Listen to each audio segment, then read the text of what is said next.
გამარჯობათ, მოგესალმებით, ალეკო მივესალმებით ჩვენს ინტერნეტ და ტელემაყურებელს.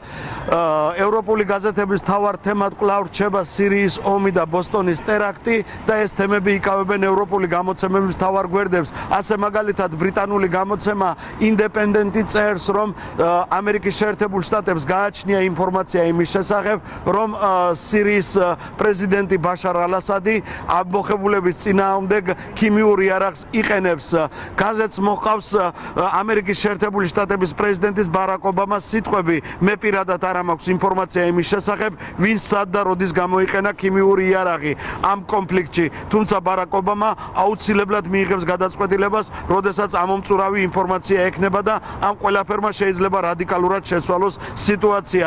წერს გაზეთი ინდეპენდენტი, რადგან ასადის ქიმიური იარაღი ბარაკ ობამასათვის სწორედ ის წითელი ხაზია, რომლის იქითაც შესაძლებელია ამერიკის შეერთებულმა შტატებმა სახმელეთო ოპერაცია დაიწყონ სირიაში. მეორე თემა, რომელიცაც წერს ისევ ინგლისური გამოცემა Daily Mail, გახლავთ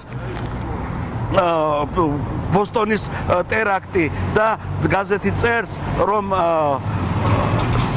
ამერიკის შეერთებულ შტატებს სულ რამდენიმე ხნის წინათ აფრთხილებდა საუდის არაბეთი, რომ ვინმე ცარნაევი გახლდათ ტერორისტული ორგანიზაციის წევრი. გაზეთი წერს, რომ 2012 წელს საუდის არაბეთმა უარი უთხრა ცარნაევს ვიზაზე, სწორედ იმ მოტივით, რომ მის რელიგიურ საქმიანობაზე საკმაოდ ბევრი ინფორმაცია ჰქონდა. Daily Mail ამ ინფორმაციას ავრცელებს საუდის არაბეთის შინაგან საქმეთა სამინისტროს მაღალჩინოსანზე დაყრდნობით, თუმცა იქვე აღნიშნავს, რომ ამერიკის შეერთებულ შტატებში უარყოფენ საუდის არაბეთის მიერ რაიმე ინფორმაციის გადაცემას.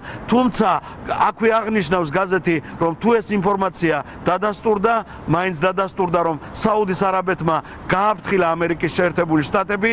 გაზეთის ინფორმაციით ეს იქნება ყველაზე დიდი ჩავარდნა ამერიკის შეერთებული შტატების სამსახურებისა 2001 წლის 11 სექტემბრის ტერაქტის შემდეგ. დღეისათვის სულ ეს იყო ალეკო, მე გემშვიდობებით მომავალ შეხვედრამდე.